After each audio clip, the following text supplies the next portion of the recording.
Shalom Bapak Ibu Saudara-saudaraku yang dikasihi Yesus Kristus, bertemu kembali dalam sapaan firman Tuhan buat kita hari ini.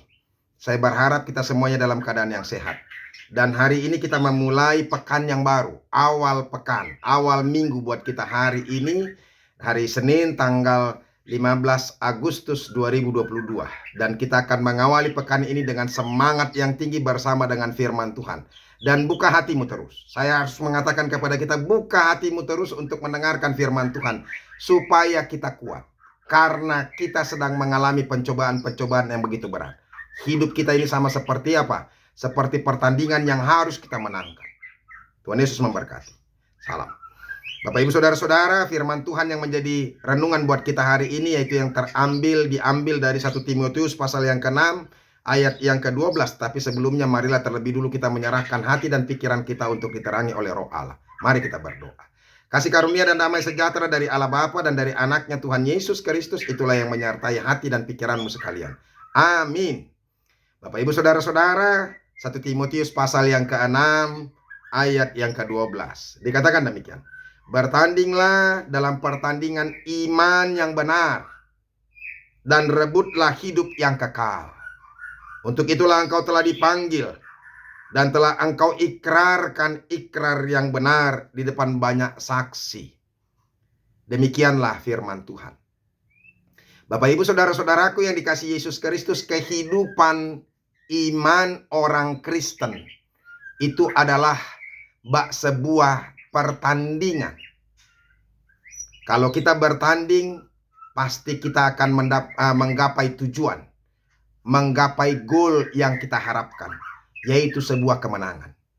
Ketika seorang bertanding, atau pemain bola bertanding, atau pelari bertanding, maka dia akan berupaya mendapatkan mahkota, mendapatkan piala, mendapatkan hadiah.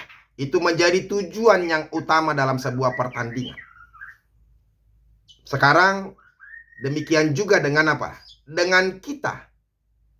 Kehidupan iman itu juga adalah sebuah pertandingan.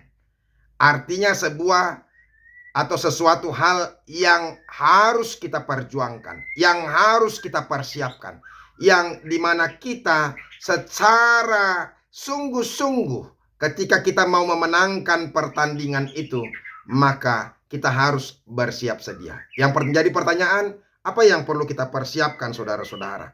Ada banyak hal yang perlu kita persiapkan. Yaitu yang pertama apa? Ya, kesiapan fisik kita. Kita harus melatih fisik kita. Orang yang akan bertanding, dia harus melatih fisiknya terus-menerus. Ya kan? Supaya fisiknya menjadi fisik yang kuat. Yang kedua, disiplin. Disiplin dengan waktu. Ya, dia harus berlatih dan memiliki apa? Disiplin berlatih yang benar. Disiplin dalam menjaga pola makan. Disiplin menjaga pola tidur. Dan kemudian memiliki mental yang kuat, mental juara. Supaya ketika kita menghadapi lawan-lawan kita, kita tidak perlu takut, kita tidak perlu khawatir. Karena apa? Harus ada mental juara itu dalam kehidupan kita. Nah, Bapak Ibu Saudara-saudaraku, demikian juga dengan apa? Kehidupan iman kita. Sedangkan pertandingan di dunia ini juga harus benar-benar berdisiplin, mengatur pola makan, mengatur pola waktu, disiplin dalam latihan dan sebagainya, supaya dia bisa memenangkan. Demikian juga dengan pertandingan kerohanian itu. Pertandingan kerohanian itu harus benar-benar dipersiapkan dengan matang. Saudara-saudara, pertandingan sepak bola cuma 2 kali 45 menit. Tapi itu sudah sangat melelahkan.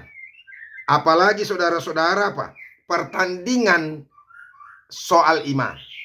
Itu sangat-sangat lebih melelahkan lagi. Saudara-saudara, kata bertandinglah di sini diterjemahkan dari kata Yunani agonizomai. Dari situlah datang kata agonize dari bahasa Inggris yang artinya penderitaan, menderita, ya.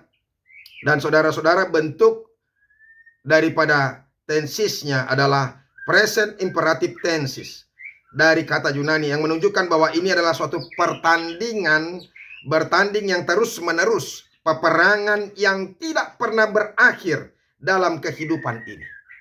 Jadi pertandingan kehidupan iman kita itu menderita, berjuang terus-menerus, tidak pernah berakhir sampai berakhir ketika kita sudah mati. Nah, oleh karena itu saudara-saudara, kita harus semangat, kita harus memiliki pengharapan di dalam Tuhan, dan kita harus bertanding dalam pertandingan yang benar. Makanya kita harus benar-benar berserah kepada Tuhan. Nggak perlu takut. Jangan takut sedikit pun. Sebab firman Tuhan sudah menjamin kepada kita saudara-saudara, seperti apa yang dikatakan oleh Wahyu pasal yang kedua ayat yang ke-10 ini dan ayat yang ke-11. Dikatakan jangan takut terhadap apa yang harus engkau derita. Saudara-saudara, ada banyak orang yang takut menderita. Jangan takut. Mungkin kita terus merasakan, aduh begitu beratnya, aduh begitu sakitnya. Ingat, ketika kita bersama dengan Kristus, kita akan dimampukan untuk menahan penderitaan yang kita alami. Coba bayangkan tokoh-tokoh Alkitab, pemberita-pemberita Injil, ya kan, penginjil-penginjil atau misionaris-misionaris yang rela mati, saudara-saudara, dalam memberitakan Injil. Mereka juga adalah orang-orang yang berserah dan minta tolong kepada Tuhan, sehingga mereka dikuatkan dan dimampukan untuk menghadapi penderitaan, bahkan sampai harus meninggal dunia. Itu makanya dikatakan jangan takut apa yang harus engkau derita. Sesungguhnya iblis akan melemparkan beberapa orang di antara kamu ke dalam penjara, supaya kamu dicobai dan beroleh kesusahan. Jadi memang iblis itu berupaya untuk apa? Menghancurkan iman kita, mencobai kita dengan memenjara, menganiaya, membunuh dan sebagainya. Tetapi ada satu hal yang perlu kita ingat, saudara-saudara. Dikatakan di sini, hendaklah engkau setia sampai mati, dan aku akan mengaruniakan kepadamu mahkota kehidupan. Jadi kita harus setia, maka kita akan mendapatkan mahkota kehidupan itu. Sama seperti pertandingan tadi, kita harus berjuang terus sampai kita mendapatkan mahkota itu. Siapa yang bertelinga hendaklah ia mendengarkan apa yang dikatakan Roh kepada jemaat-jemaat. Barang siapa menang, ingat ini, barang siapa menang, camkan baik-baik, ia tidak akan menderita apa-apa oleh kematian yang kedua. Jadi penderitaan kita hanya ketika di dunia ini. Tapi kemudian setelah kematian kita itu, kita tidak akan menderita lagi. Bahkan justru kita akan bersuka cita. Nah, Bapak Ibu Saudara-saudara, sekali lagi mau diingatkan oleh firman Tuhan ini, bertandinglah dalam pertandingan iman yang benar. Jangan mau dikecohkan oleh hal-hal duniawi. Jangan mau dikecohkan soal materi. Itu yang membuat orang gagal untuk fokus memenangkan pertandingan imannya. Itu yang selalu dikatakan, diingatkan oleh Rasul Paulus, saudara-saudara, ya, supaya apa? Ikutlah menderita sebagai seorang prajurit yang baik dari Kristus Yesus. 2 Timotius 2 ayat 3.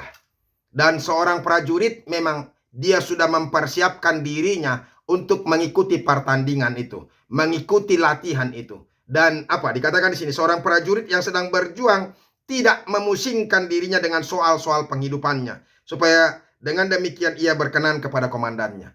Nah, oleh karena itu saudara-saudara, ketika kita benar-benar fokus kepada perjuangan iman kita, dan jangan dilalaikan, jangan dikecohkan oleh apa?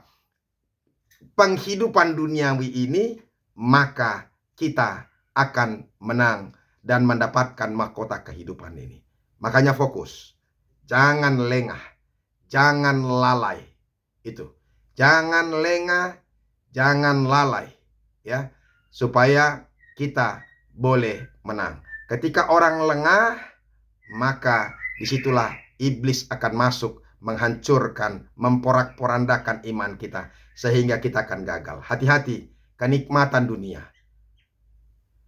materi, kegembiraan, penghiburan duniawi ini, itu sering sekali berupaya untuk apa? Menggagalkan fokus kita untuk melihat sorga sudah dekat kepada kita. Tetap semangat, tetap berjuang, bertahanlah dalam penderitaan. Ingat, selangkah lagi engkau akan mendapatkan kehidupan yang kekal itu. Tuhan Yesus memberkati. Amin. Terima kasih Tuhan untuk firman-Mu yang boleh kami dengarkan hari ini. Biarlah kami menjadi orang-orang yang bertanding dengan sungguh-sungguh, bertanding dengan kebenaran, dan kami memperebutkan mahkota yang Tuhan akan berikan kepada kami. Biarlah kami boleh fokus dalam pertandingan ini. Jangan kami dikecohkan oleh kehidupan duniawi kami, supaya kami boleh menang dan mendapatkan mahkota kehidupan ini. Terima kasih Yesus. Amin. Bapak Ibu Saudara-saudara, kita sudah dengarkan firman Tuhan. Tetap semangat, berjuanglah terus, tahanlah menderita. Maka ingat, mahkota kehidupan itu sudah tiba kepadamu. Tuhan Yesus memberkati. Sampai ketemu besok. Salam.